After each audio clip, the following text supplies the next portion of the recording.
Spider-Man Into the Spider-Verse has finally arrived in theaters, giving everyone a chance to dig into one of the most anticipated movies of the year. The movie is also fairly complex, blending a massive cast of characters with different animation styles, multiple villains, and a plot line that hops dimensions. If you're still trying to figure it all out, we're here to help. Oh, and that weird feeling? That's your spoiler sense tingling. Hey guys. Wanda? It's Gwen, actually. Oh, you know her. Very cool. From the moment she's revealed as in the film, Gwen Stacy makes it clear that she's not interested in making friends. Of course, that changes over the course of the film, and by the end, she's definitely interested in a friendship with Miles Morales. Luckily, these spider pals have figured out a way to stay in touch across dimensions when she seems to visit him right before the credits roll. The film doesn't take the time at the end to explain why or how this is actually happening, but it's an obvious setup for a spider gang in the inevitable sequel.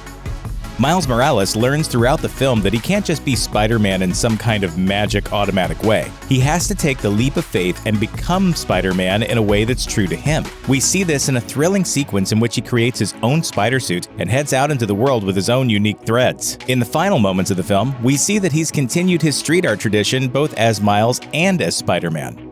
In the end, Miles carries on the long tradition of refusing to kill his nemesis, and instead turns Kingpin over to the authorities. We know two things about this universe's Kingpin for sure. He has considerable resources, and he's absolutely relentless in his pursuit of getting what he wants. Chances are that what he wants most after the credits is vengeance upon the new Spider-Man. Don't be surprised if he manages to show up in some fashion in a sequel. Into the Spider-Verse is largely a Miles story, but he's not the only Spider-Man to learn a lesson. In teaching Miles how to use his powers, Peter B. Parker also relearns the lessons of great power and great responsibility that he had to internalize all those years ago. We're a little team. Me as the teacher who could still do it. You as the student who can do it just not as good. I'm proud of us. When we first meet him, he's a Spider-Man on autopilot, shrugging his way through crime fighting while his personal life is in shambles. In meeting Miles, he finds an opportunity to teach and to learn about what it is to be a hero all over again. By the time he returns to his home universe, he's a changed man. Not just an amazing Spider-Man, but an amazing man. A couple of months before Into the Spider-Verse hit theaters, Sony released another film based on a Marvel Comics character with a very close Spider-Man connection, Venom.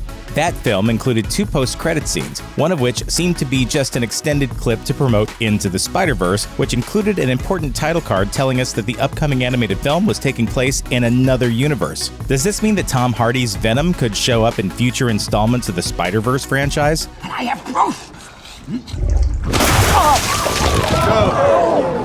The answer is a definite maybe, but that would be a truly wild crossover indeed.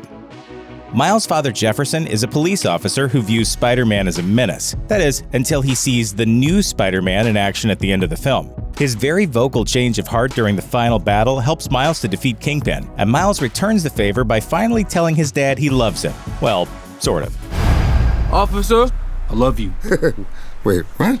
It's a big emotional payoff in the film, giving Miles the opportunity to covertly tell his father what he's been holding back. It might also be the new Spider-Man accidentally hinting at his identity. If that's the case, it might not be long before Miles has outed his Spider-Man to his parents. In the end, Miles Morales is able to send all of his friends back home and defeat Kingpin. Still, this is a superhero universe with a sequel on the way, so we know his version of New York City won't stay quiet for long. So who will Miles fight the next time around? The clear contender could be the Green Goblin, who shows up in this film for its first major fight scene but is ultimately relegated to a minor role. We're betting the Green Goblin and his alter ego Norman Osborn could have a much larger role to play in the sequel.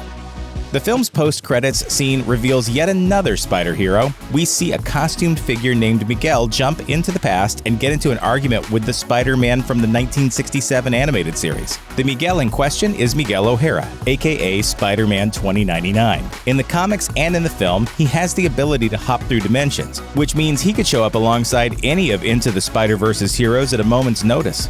Keep an eye out for him in the follow-up. Of course, we all know who we really want to come back next time we visit the Spider-Verse. I just washed my hands. That's why they're wet. No other reason.